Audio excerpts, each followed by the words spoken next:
Hello friends, welcome to Sutapa's kitchen. আবারও আমি এসে গেছি দারুণ সুন্দর একটি কিন্তু ভিডিও নিয়ে চলে এসেছি।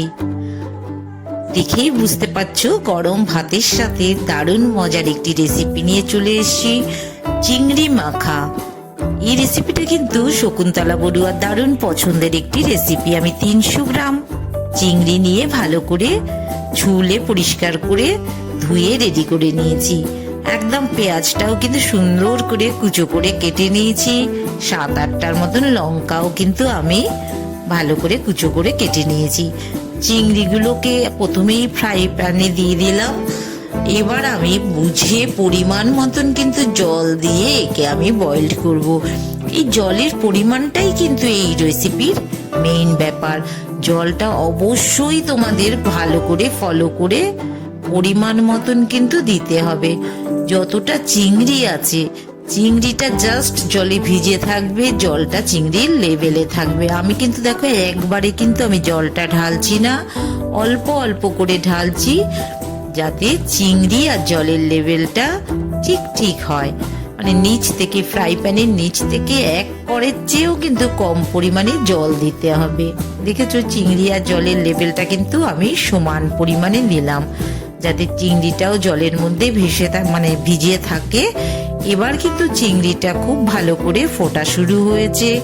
বারে বারেই তোমাদের আমি দেখিয়ে দিচ্ছি জলের লেভেলটা কিন্তু এই পর্যায়ে ঠিক ঠিক নিতে হবে। অনেকটাই ফুটে এসছে, জলটা কিন্তু ভালো করে চিংড়ির সাথেই টেনে যাবে। এবার আমি যখন অর্ধেকটা ফুটে যখন এসছে 50%, তখন আমি দেখো 6 চামচ মতন কুচো পেঁয়াজ আমি ওই চিংড়ির সেদ্ধ জলের মধ্যেই কিন্তু দিয়ে দিচ্ছি। 300 গ্রাম চিংড়ির জন্য আমি কিন্তু 6 চামচ মতন, বড় চামচের 6 চামচ মতন পেঁয়াজ কুচি আমি একই সাথে দিয়ে দিলাম। আর ঝালটাও কিন্তু তোমরা তোমাদের পরিমাণ মতন দেবে। আমি এক্ষেত্রে 8টা থেকে 10টা লঙ্কা ব্যবহার করেছি। তোমরা যেরকম ঝাল খেতে চাও সেরকম কিন্তু দেবে। তবে এই রেসিপিটা গরম ভাতের সাথে খেতে গেলে অবশ্যই একটু ঝাল ঝাল হলে বেশি ভালো লাগবে। এই দেখো আমি 2 চামচ মতন কুচো লঙ্কা আমি কিন্তু এই একই পেঁয়াজের সাথে একই সঙ্গে ফুটিয়ে নিচ্ছি। আবারও বলছি, ঝালটা তোমরা তোমাদের পরিমাণ মতন দেবে। অনেকটাই কিন্তু টেনে এসছে, তখন কিন্তু আমি 1 চামচ মতন লবণ মিশিয়ে দিলাম। লবণটাও দেখো পরিমাণ মতন লাগবে, না হলে তো বেশি লবণ হয়ে গেলে একটু খেতে অবশ্যই অত ভালো লাগবে না। 300 গ্রাম চিংড়ির সাথে 6 চামচ পেঁয়াজ কুচি, 2 চামচ লঙ্কা কুচি আর 1 চামচের মতন কিন্তু আমি লবণ দিয়ে ভালো করে ফুটিয়ে নিয়েছি। জলটা কিন্তু পুরো চিংড়ির সাথে টেনে নিয়েছে। এই যে আমার দেখো সুসিদ্ধ হয়ে গেছে, যেমন এরকম পর্যায়ে সেদ্ধ করা দরকার। এবার কিন্তু আমি একটা থালার মধ্যে নামিয়ে নিচ্ছি। ভীষণ মজাদার রেসিপি, শকুন্তলা বড়ুয়ার এটা দারুণ পছন্দের রেসিপি। তোমরা করে দেখতে পারো, অবশ্যই ভালো লাগবে। ঠিক এভাবেই ফলো করে তোমরা করার চেষ্টা করো। এবার কিন্তু আমি হাত দিয়ে চিংড়িগুলোকে এভাবে করে ডলে ডলে ম্যাশ করে নিচ্ছি। দেখো পুরো গলে গেলে কিন্তু এই রান্না কখনোই সুন্দর লাগবে না, একটু ডাটো ডাটো থাকবে, আবার অবশ্যই ম্যাশও হতে হবে। এই পর্যায়ে চিংড়িগুলো কিন্তু ভালো করে আমি হাত দিয়ে ফাটিয়ে নিচ্ছি।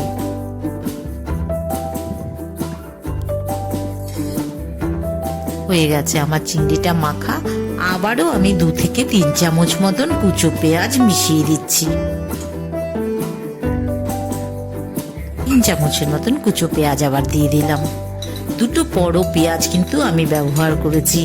1 চামচ মতন লঙ্কা কুচো করে কাটা আছে, সেই লঙ্কাটাও কিন্তু মিশিয়ে দিলাম।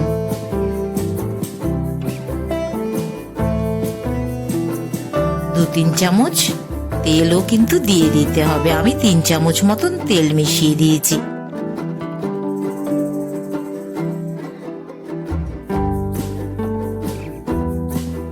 এবার আমি হাত দিয়ে ভালো করে মেখে নেব। এখন আবার 1 চামচের মতন লবণ মিশিয়ে দিলাম।